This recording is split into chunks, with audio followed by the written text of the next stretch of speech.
And it puts me in it actually puts all of you in a bad position, since if you ask any of my students, I talk too much. But since I'll be here up and down all day, at each time I won't spend that much time speaking. This year marks the second annual conference on aging that we've had. Last year, we opened the conference on April 8th. A tornado touched down in Waymart. 5 inches of rain fell in 2 hours, and roads were flooded, power lines were down, and I drove here and I realized that probably nobody would be here because I shouldn't have been here, and we had a good turnout through the day. And that led us to understand that this was a good idea and an idea whose time has come. What I'd like to do is I'd like to open the conference by the leaders of the 2 institutions that are sponsoring the conference. This conference is being sponsored by the University of Scranton and by the Commonwealth Medical College. We live in a time of challenge, as we all know. The last 4 years have been incredibly challenging, even for people who have less of an opening to the challenge. And we also live in a time of great change. Father Quinn, president of the University of Scranton, has come into a university that is changing because the whole world around us is changing. The Jesuit mission of the university should not change. The educational ability to educate our undergraduates and our graduates needs to be changed, and the world around us is changing. In the time that he's been here, since he took office, it's quite obvious that at the University of Scranton, we're all lucky that we have a leader like Father Quinn. We will look to the future to change some of the things that we do and some of the ways that we do it, but our basic concepts of who we are and what our role is will not change. What is changing, and in great measures, is aging. We're an aging population. We're about to have, I used this analogy last time, it really didn't go over well, but a tsunami wave of elderly coming into our society. We're all going to become elders. What we do now will in large measure determine what's going to happen, not only to the people that we love who are aging, but also to ourselves as we go down this road of aging. So I thought it would be very appropriate to have these 2 individuals open this conference, and I'll have a little bit more to say in a minute. So without any more delay, I'd like to introduce Father Quinn, President of the University of Scranton.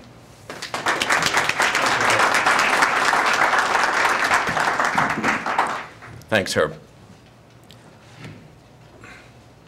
Good morning, all, and welcome to the 2nd annual conference on aging at the University of Scranton.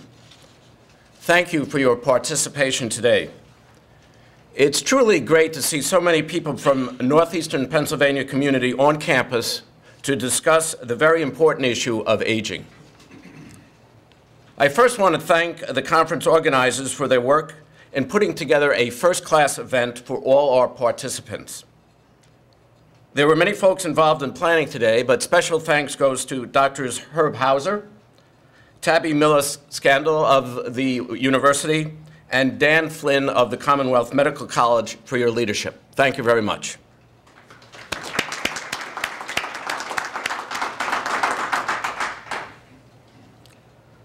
I am thrilled that each one of you has joined us for this conference today. The issue at hand is at the heart of our mission as a 21st century Jesuit university. Our work here at the University of Scranton is animated by the vision of St. Ignatius Loyola and his initial companions.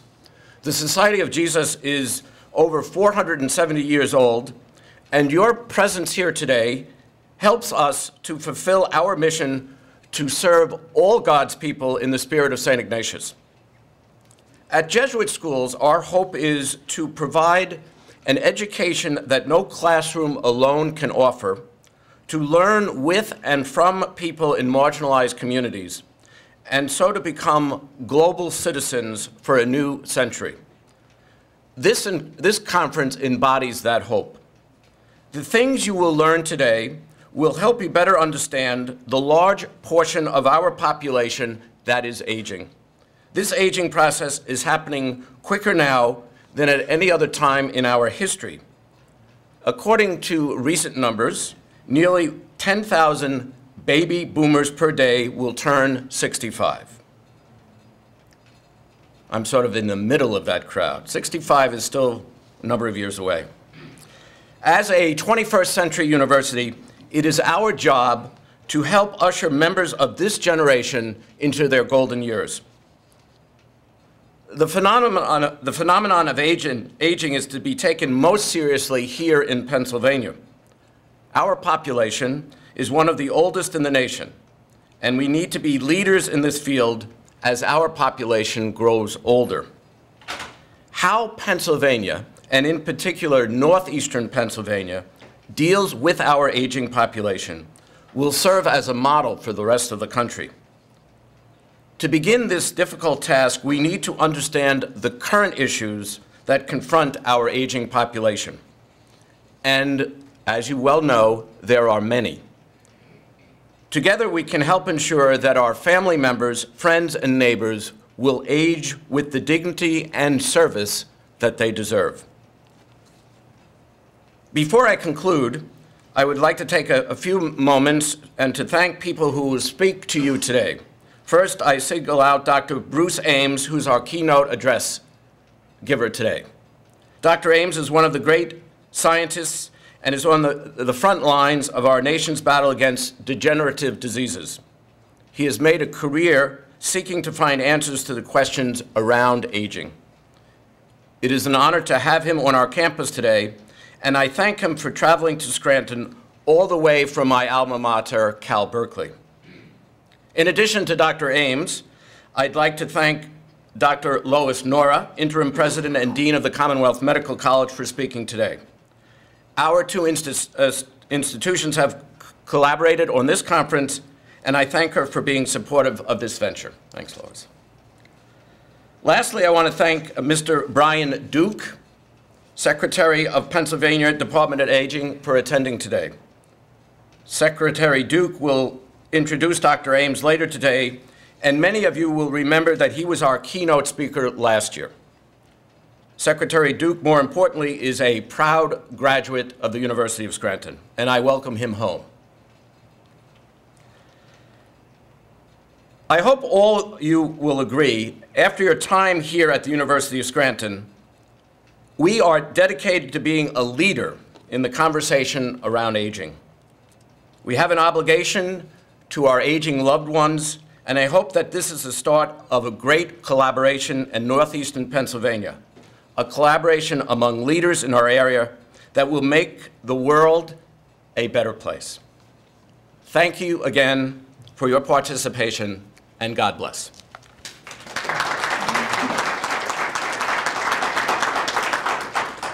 Thank you very much, Father Quinn. I now would like to turn the podium over to Dr. Nora, Dean and President of the Commonwealth Medical College. The Commonwealth Medical College has early on had a vision, and that vision was to graduate physicians and healers who, while using technology, would not forget that it's the people who they serve and who they need to make a connection with. Dr. Nora has ensured that that vision is in fact taking hold, and that the graduates from the Commonwealth Medical College will in fact be leaders in patient care, elder care, family medicine, and in just the humanistic side. So it's sort of like a natural fit for both institutions to host this.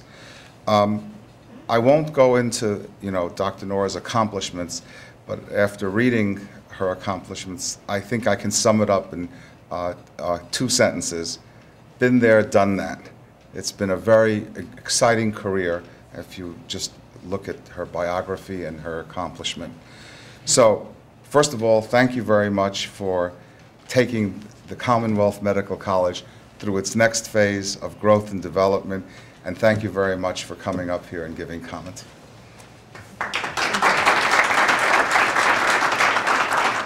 Good morning, everyone. Actually, been there, done that, and had a great time. But I have not been in this room and seen this wonderful panoramic view. So thank you very much for the invitation to come and say good morning to all of you. Congratulations to the organizing committee. And my primary contact at TCMC was Dr. Hani Atama. So thank you very much, Hani. It is a wonderful example of what our two institutions can do together. And my hope is that we do more and more in the years ahead. As Dr. Hauser mentioned, the Commonwealth Medical College is one of our nation's new medical schools, very much focused on community-based, evidence-based, and patient-focused medical education. Asked to say something about aging. Well, tell me, how many of us over the age of 32? You know, you get to 32 and it's not that you necessarily want to age anymore. But then you think of the option and you decide, okay, well, given the option of getting older or not, I will get older. But what we all want to do is what is known as successful aging, and something that we focus on and talk to our students a lot. So we wish for populations of people and individuals and our family members and our loved ones who will successfully age, meaning a low probability of disease or disability, high cognitive functioning as they age, and very active engagement with life. Take a moment and think of someone you know in your family or elsewhere who's a wonderful example of successful aging.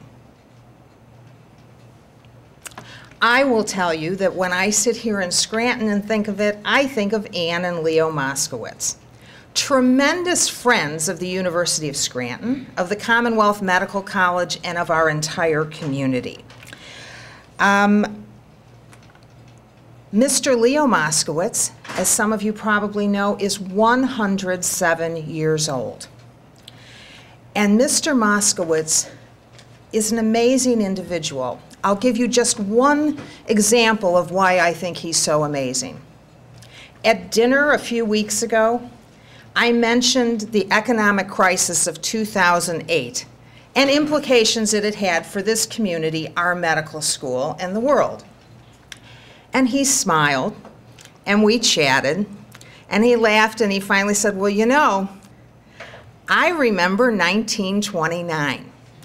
And I realized that I was with an individual who was in his teens and could tell me really about the devastation to this region and our country of that depression. I think of him and the conversations that I have with him, whether it's about politics or history or finance, and this gentleman teaches me so much. And I recognize that successful aging may be our country's best opportunity to avoid the mistakes of the past. Certainly many of the mistakes we're making seem to be mistakes that we've made before. So let's help people successfully age so we have historians with us who can help avoid that. And Ann Moskowitz. And when I spoke to them and got their permission to use their names, because of course I would not be talking about them without their permission, Ann wanted me to make sure that you all remember that she is not 107 years old. She said, it's fine if you talk about me, but I don't want them thinking I'm 107 years old. So I can tell that many of you in the room know Ann well. She's a wonderful friend of this institution, of the library in particular, and she is many decades younger than her husband, which may be part of his successful aging, but we won't go there. Anyway, Ann was a trailblazer in her own right. For women of my generation who were often told about us being the first at, Ann, who is my senior, established her career in pharmacy, a field not particularly open to women at a time where it was quite remarkable. And she continues to be a trailblazer and a wonderful wonderful member of our community. So I think of them as who I want to be when I grow up. And I encourage us all to think about these wonderful individuals who are exemplars of the successful aging we want to bring to our loved ones, our community, and our country. And we know it cannot happen without a multidisciplinary, multidimensional approach that is captured in this wonderful program today. It's the basic science of aging and what that means to us. It's the clinical care of individual patients, helping to prevent disease, helping to address disease early on, and helping people to manage disability appropriately. It is the importance of community health, as we think, and we teach this regularly in our school, about the patient, but the patient within the context of the family and the family within the context of the community. And community health and prevention are absolutely key.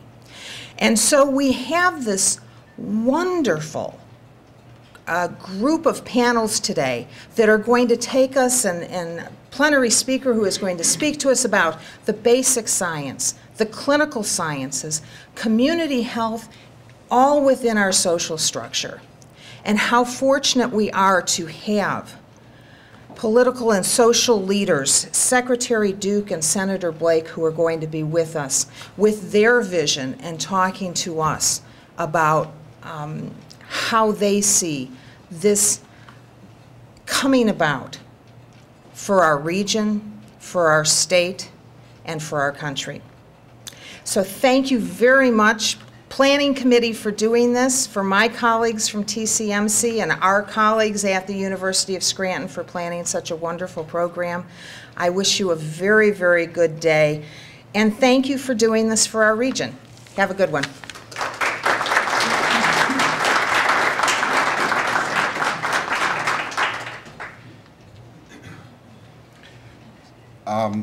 I thought what we do is we just have a very short break if you want to get something to drink, a cup of coffee, some muffin, and then we'll start the panel, and I'll introduce Dr. Atamna and his colleagues on the science or research science side of the panel. So why don't we take like a 5-minute break, and then we'll start again, okay?